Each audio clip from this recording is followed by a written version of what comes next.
14세 소녀가 심각한 범죄 혐의로 법정에 들어왔습니다. 하지만 그녀가 나왔을 때 피고석에 선 사람은 판사와 검사였다. 법정은 에어컨 때문이 아니라 그녀를 향한 시선 때문에 예상보다 더 차가워 보였다. 무관심한 사람도 있었고 의심하는 사람도 있었으며 극소수는 완전히 의심스러워했습니다. 김지연은 불과 14세의 나이에 변호인석에 앉아 손을 무릎에 얹고 손가락은 거의 움직이지 않았습니다. 주황색 점프수트는 그의 어깨에 무겁게 얹어있는 듯했고 마치 그를 질식시키려는 듯했다. 하지만 그녀는 할아버지가 가르쳐 주신 대로 고개를 높이 들고 법정에서 결코 두려움을 드러내지 않았습니다.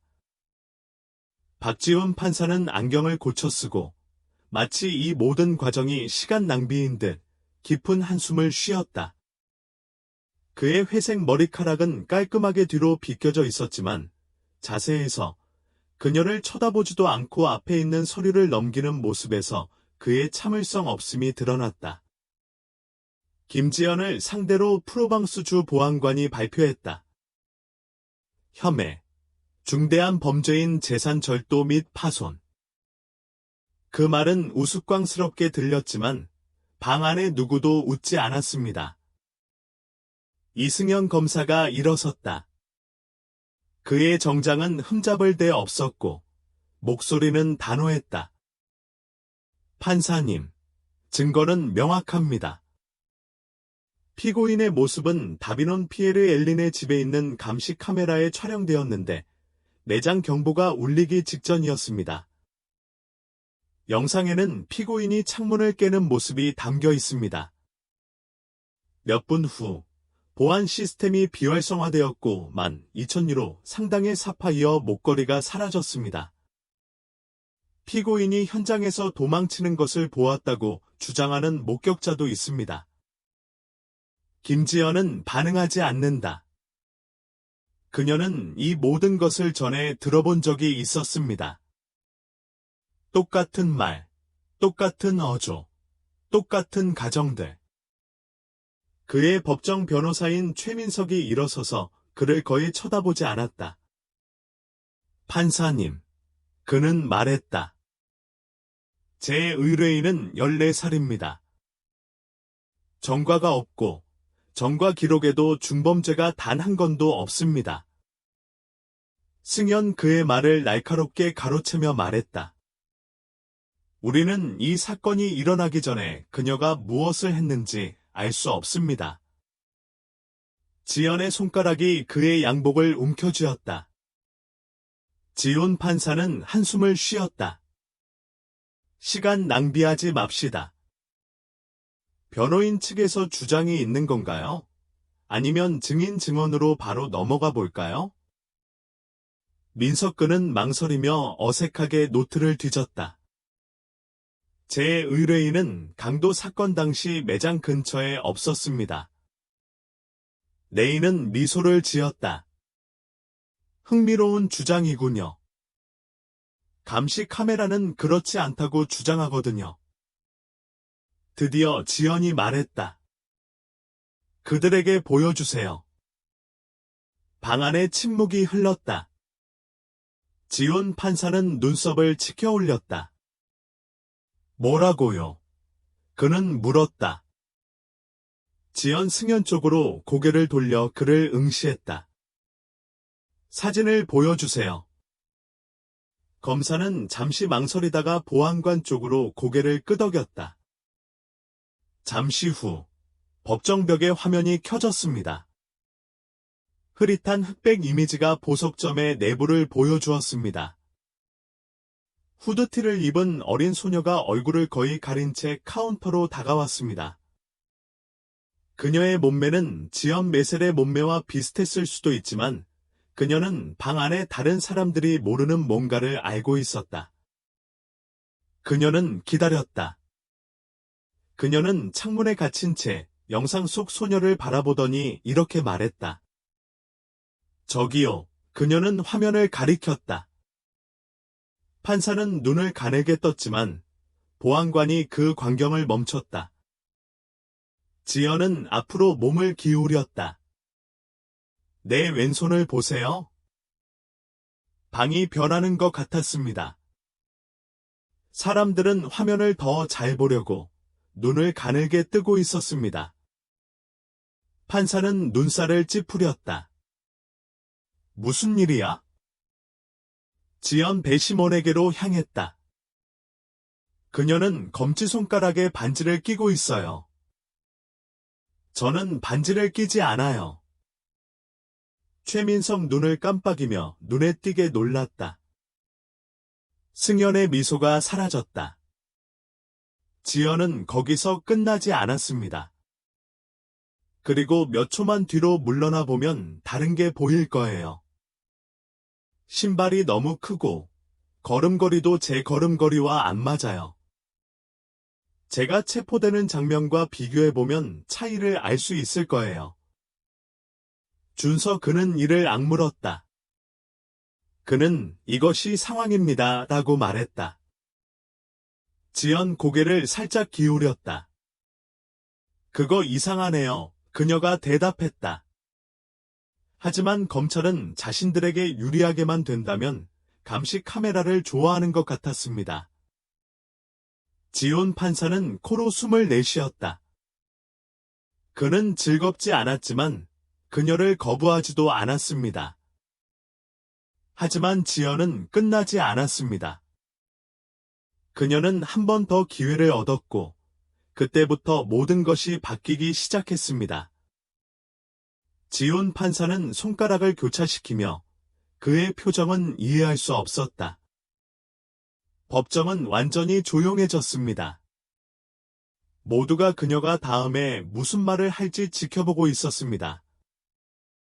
리브라 씨, 눈이 참 예리하시네요. 지온 판사가 마침내 말하며 자리에 기대 앉았다. 하지만 이건 추측 게임이 아니야.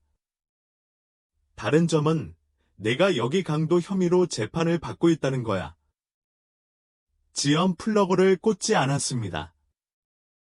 알아요. 그녀가 속삭였다. 갤러리는 깜짝 놀랐다. 사람들은 법정에서 아이가 그렇게 자신감 있게 말하는 것을 듣는데 익숙하지 않았습니다. 특히 주황색 점프수트를 입은 아이는 더욱 그랬습니다. 판사는 한숨을 쉬고 변호사에게로 돌아섰다. 민석 선생님, 이분이 조사관 맞습니까? 새로 온 사람입니다. 민석 그는 목을 가다듬으며 눈에 띄게 불편해했다. 아닙니다. 판사님.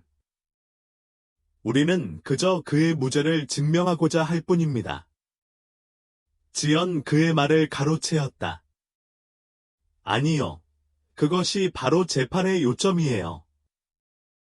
좋습니다. 그는 판사 쪽으로 돌아서며 말했다. 재판장님, 피고인은 합리적인 의심을 조장하려 하고 있습니다. 변론에 따르면 그녀가 현장에 있었던 것은 사실입니다. 지연 다시 방해를 받았습니다. 사실, 저는 아니었어요. 승연 검사가 그녀에게로 급히 돌아섰다.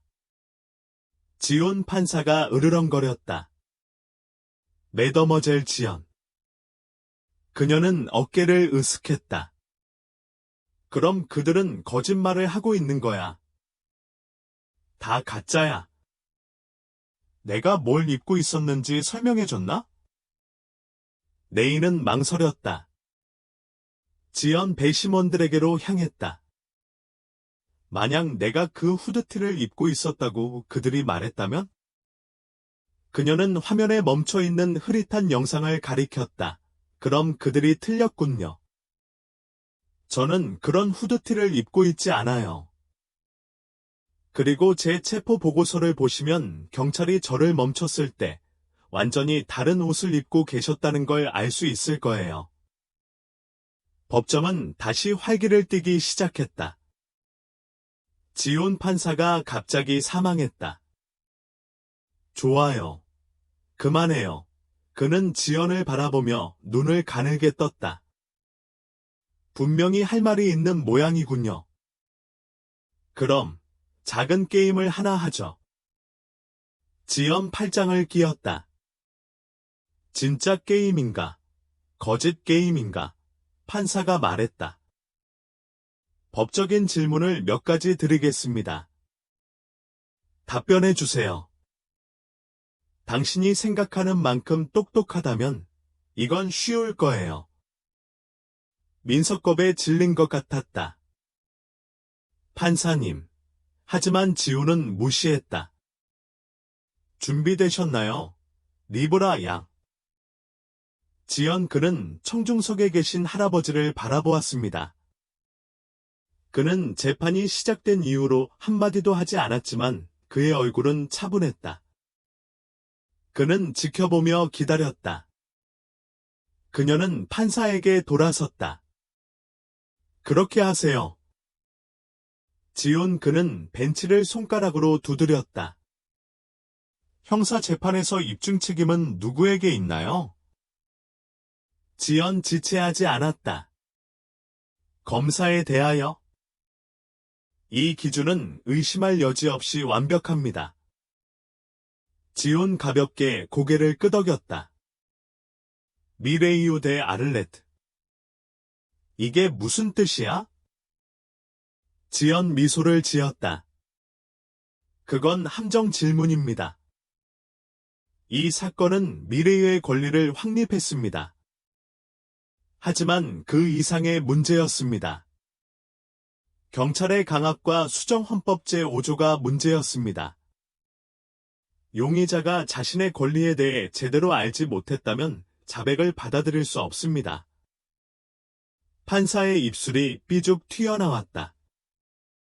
승현이 자리에서 움직였다. 지호는 앞으로 몸을 기울였다. 좋아요. 그럼 배제 규칙이 뭔지 말해보세요.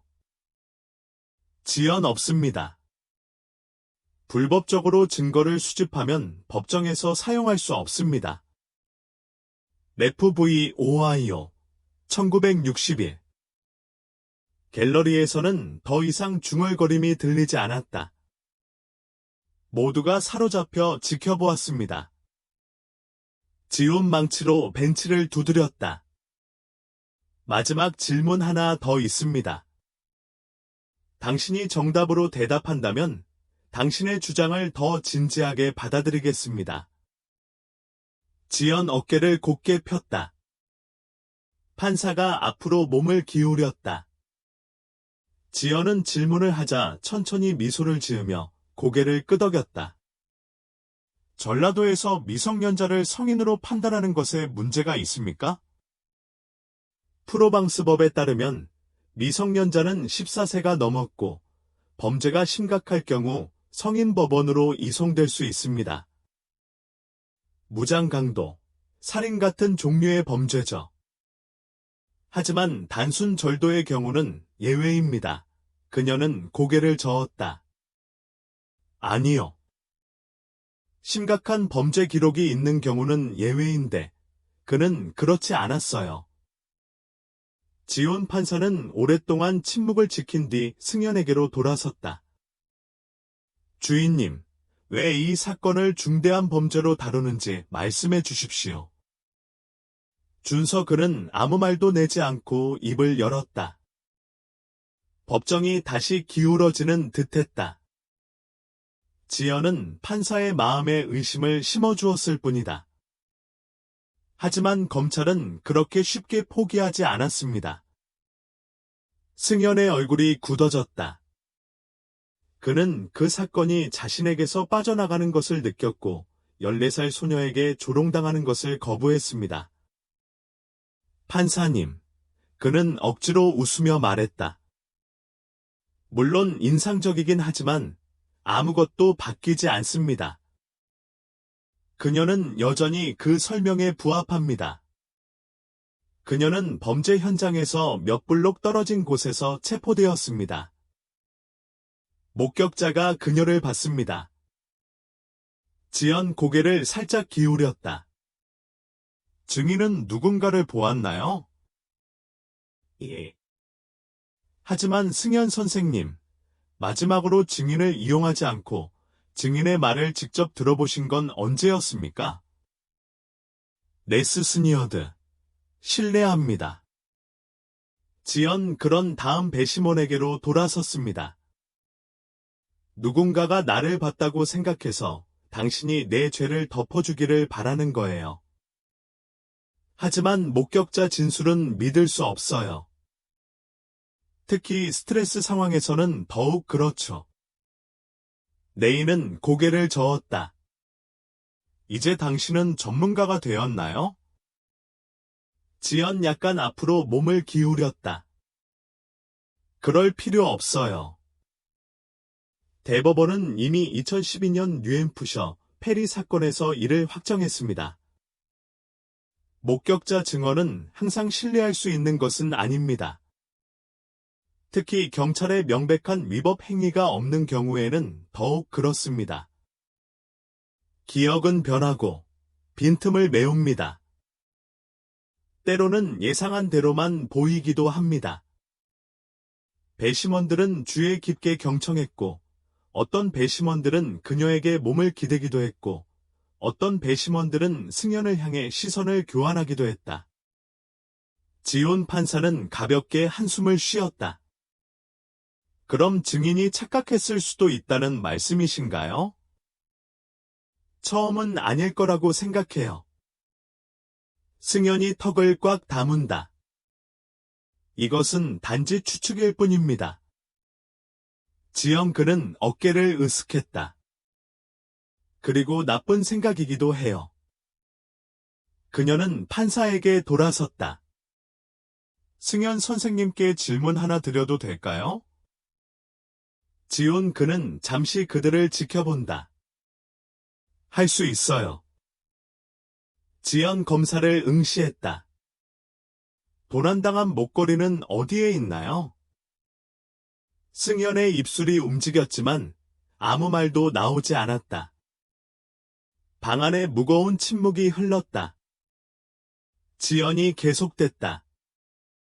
물리적 증거도 없고 도난품도 회수하지 못했고 지문도 DNA도 없고 화질이 좋지 않은 영상과 저를 알아봤다고 생각하는 목격자만 있을 뿐입니다. 하지만 진짜 증거는 없습니다. 레이는 이를 악물었다. 그녀가 그것을 훔쳤다는 것을 증명하기 위해 목걸이는 필요하지 않아요. 승연의 얼굴이 붉어졌다. 배심원은 그것으로부터 추론을 도출할 수 있습니다. 추론을 도출한 것뿐이다. 그러니 실질적인 증거는 없다. 지온 판사는 안경을 고쳐 썼다. 선생님, 국가는 피고인을 도난당한 재산과 연결시키는 물리적 증거를 가지고 있습니까?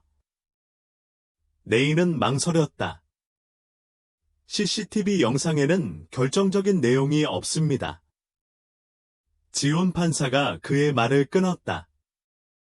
승연의 입술이 벌어졌지만 아무 말도 나오지 않았다. 지연 심호흡을 했다. 요약하자면 당신은 엉터리 영상과 신뢰할 수 없는 목격자, 도난당한 재산도 회수되지 않았고 실제 증거도 없고 전과 기록도 없는 상황에서 10대 소녀를 범죄를 저질렀다고 생각해서 구금시설에 보내고 싶은 겁니까? 법정 안에는 침묵이 흘렀다. 아무도 움직이지 않았습니다. 지온 판사님도 잠시 꼼짝 않고 서 계시다가 다시 의자에 앉으셨습니다. 저는 이 증인의 말을 듣고 싶습니다. 라고 그는 선언했습니다. 블리트, 판사님, 제가 듣고 싶다고 말씀드렸습니다. 그는 반복했습니다. 지연의 입가에 엷은 미소가 닿았다.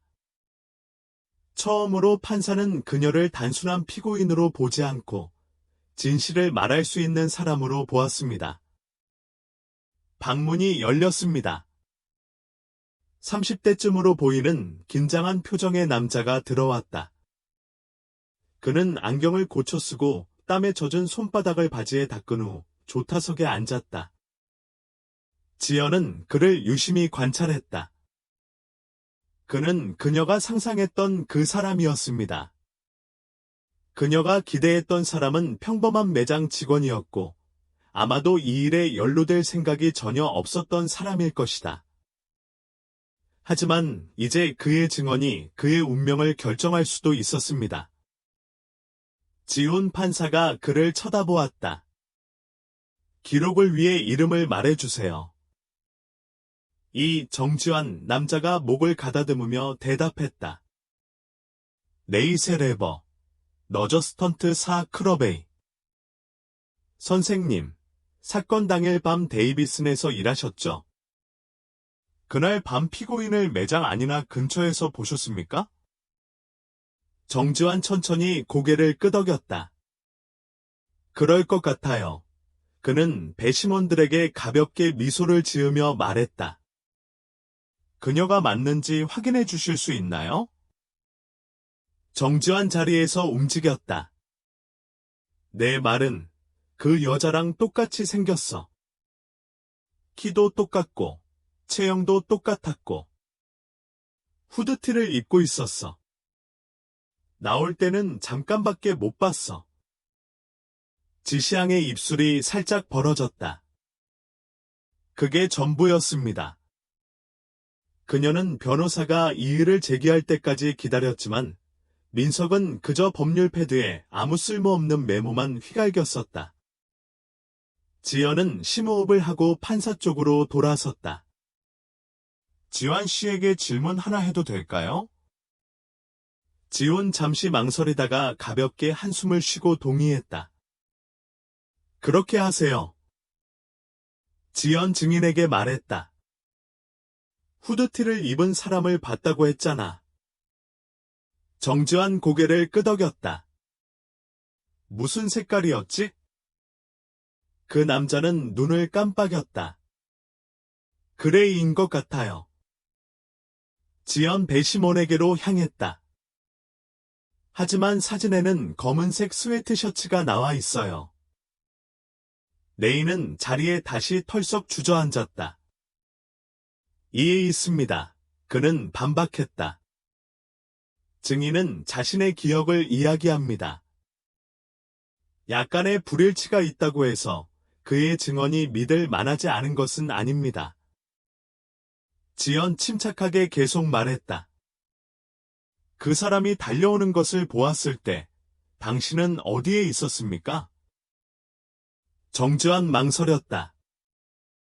계산대 옆에 있었으니 당신이 그를 봤을 때 그 사람은 이미 밖에 있었단 뜻인가요? 예. 지연 고개를 숙였다. 그래서 사실 당신은 그녀가 아무것도 가져가는 것을 본 적이 없군요. 정지환 일시정지. 글쎄요. 하지만 그녀가 달리는 걸 봤는데 그 직후 경보가 울렸어요. 지연 고개를 끄덕였다. 그럼 누군가가 가게에서 뛰쳐나가고 경보가 울리면 그 사람이 뭔가를 훔쳤다고 가정하는 건가요? 정지환 다시 망설였다. 그렇죠. 지연 그는 잠시 침묵을 지킨 뒤 배심원단을 향해 돌아섰다. 이 재판은 바로 그런 추측에 관한 겁니다. 아무도 제가 뭘 가져가는 걸 본 적이 없고 댁에서 아무것도 발견되지 않았습니다. 지문도, DNA도, 도난당한 목걸이도 없고 그저 추측일 뿐입니다. 배심원들은 그녀의 말을 들었고 그녀는 배심원들의 눈빛에서 그것을 읽을 수 있었습니다. 레이는 손바닥으로 테이블을 쾅 내리쳤다. 검찰은 이 재판을 추측에 근거하여 진행하지 않았습니다. 우리는 신뢰할 만한 증언을 확보했습니다. 지연 그는 눈썹을 치켜 올렸다. 확실한 증거가 있나요? 아니면 뭔가를 봤다고 생각하지만 실제로는 아무것도 보지 못한 사람인가요? 지훈 길게 한숨을 쉬고 이마를 문지른 다음 검사를 응시했다. 승현 씨, 이 증언 외에 다른 증언이 있으신가요? 승연이 턱을 꽉 다문다. 존경하는 판사님, 증거는? 지운 중단된. 송 씨의 얼굴이 붉어졌다. 판사는 의자에 다시 앉았다. 당신은 이 법원의 미성년자의 허약한 목격자 증언에만 근거해 유죄 판결을 내려달라고 요청하고 있습니다. 그렇게 작동하지 않아요. 지연의 가슴이 쿵쾅거렸다. 처음으로 그녀는 실제로 이길 수 있다고 느꼈습니다. 하지만 검찰은 아직 마지막 말을 하지 않았습니다. 그들은 마지막으로 필사적인 움직임을 시도하려고 했습니다. 준서는 패배를 우아하게 받아들이는 사람이 아니었다. 그는 긴장된 표정으로 테이블을 손가락으로 두드리며 필사적으로 통제력을 되찾으려고 했었다. 그러고 나서 그는 넥타이를 바로잡고 거짓으로 차분한 표정을 지었다.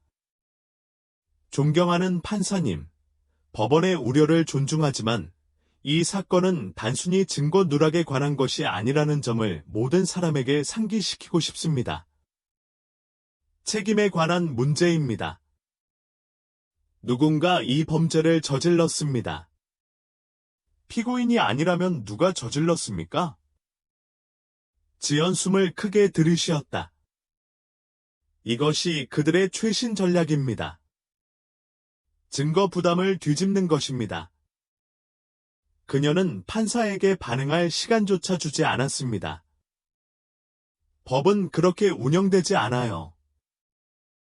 지훈 그녀를 바라보았지만 방해하지는 않았다. 지연 중단된. 그녀는 배심원단에게 돌아섰습니다. 유죄가 아니라 무죄를 증명하라는 요구를 받고 있습니다. 하지만 그건 배심원단의 임무입니다. 입증 책임은 제가 아니라 검찰에 있습니다. 만약 제가 이런 짓을 저질렀다는 것을 합리적인 의심의 여지 없이 증명하지 못한다면 그들은 저에게 무죄를 선고해야 합니다. 레이는 이를 악물었다. 우리는 이미 충분한 것을 제공했습니다. 지연 그의 말을 가로채었다. 아니요. 그렇지 않아요. 배심원들은 그녀에게 온전히 집중했고 그녀는 이제 그들의 시선의 무게를 느낄 수 있었습니다. 그녀는 심호흡을 했다. 문제는 단지 나에 대한 것이 아니라 실질적인 증거 없이 누군가가 얼마나 쉽게 어떤 혐의를 받을 수 있는가에 대한 것입니다. 만약 내가 다른 사람이었다면 나보다 나이가 더 많았던 사람, 돈이 많았던 사람, 나와 생김새가 달랐던 사람이었다면 우리는 지금 이 순간에도 여기에 있을까? 그 말은 망치처럼 떨어졌다. 판사님, 대통령님, 모든 게 망가졌어요. 그의 표정은 무표정했다. 우리는 이미 충분히 들었다고 생각해요. 배심원단은 심의했다. 지연 배심원단이 일어나 방을 나가는 동안 그는 천천히 앉아서 손을 무릎에 모았다. 시간이 흐르는 것 같았다. 법정은 침묵으로 가득 찼다. 사람들은 서로 속삭이며 시선을 교환했지만 그녀는 움직이지 않고 그녀 앞에 테이블을 응시했다. 몇 분이 지나고 1시간이 지나고 마침내 배심원단이 돌아왔습니다. 지휘부의 심장은 빠르게 뛰었지만 그녀는 그것을 드러내지 않았다. 배심원장이 일어섰다. 피고인을 찾았습니다. 그는 말을 멈추고 숨을 들이쉬었다. 무죄입니다. 그 말이 파도처럼 그녀에게 와 닿았습니다. 헐떡이는 소리가 갤러리에 울려 퍼졌고 할아버지가 갑자기 숨을 내쉬는 소리가 들렸다. 웨이는 파일을 쾅 닫았고 그의 얼굴은 얼어붙었다. 지연 움직이지 않았고 즉시 반응하지 않았습니다. 그녀는 최악의 상황을 예상하는 데 너무 익숙해 있었지만 갑자기 안도감이 그녀를 덮쳤습니다. 대통령님, 피고인은 자유롭습니다. 지연 그녀는 천천히 일어섰지만 손은 여전히 떨렸고 몸을 가누기 위해 주먹을 꽉 쥐었다. 그녀는 자신을 쳐다보지 않으려는 승연에게로 돌아섰고 그러고 나서 그녀에게 짧고 미세하게 고개를 끄덕이는 대통령에게로 돌아섰다. 그녀는 법정을 떠날 때 아무 말도 하지 않았고 그녀 옆에는 할아버지가 계셨지만 그 방에 있던 모든 사람은 그가 결코 잊지 못할 일을 목격했다는 것을 알고 있었습니다. 법원 밖의 공기는 달랐고 더 가볍고 따뜻했지만 잠시 망설이는 사이에 방금 무슨 일이 일어났는지 아직은 완전히 처리하지 못했습니다. 그녀는 현실의 차가운 무게를 느끼며 보도로 나갔다. 지난 며칠은 감금, 고발, 재판으로 점철되었고 이제 그녀는 자유로워졌습니다. 그의 할아버지 전민우가 그의 옆을 걸었다. 요즘 그의 움직임은 느려졌지만 그의 정신은 예전보다 더 날카로워졌습니다. 그들이 법정을 떠난 이후로 그는 별로 말을 하지 않았지만 그녀는 그의 존재감의 무게와 그의 강인함의 고요함을 느낄 수 있었습니다. 마침내 그는 멈춰서 그녀에게로 돌아섰다. 너는 옳은 일을 했다고 민우가 말했다. 지연 침을 삼켰다. 그녀는 자랑스러워해야 할지 화를 내야 할지 확신할 수 없었다. 이런 일은 결코 일어나서는 안 되었습니다. 민우는 천천히 고개를 저었다. 아니요. 그럴 리가 없어요. 그녀는 아래를 내려다보았다. 그의 손은 아직도 약간 떨리고 있었습니다. 그는 아무 이유 없이 나를 가두려고 했어요. 그는 보지 못했어요. 그녀는 아무것도 하지 않자 갑자기 죽고 말았다. 저는 거기에도 없었어요. 그들은 관심이 없었어요.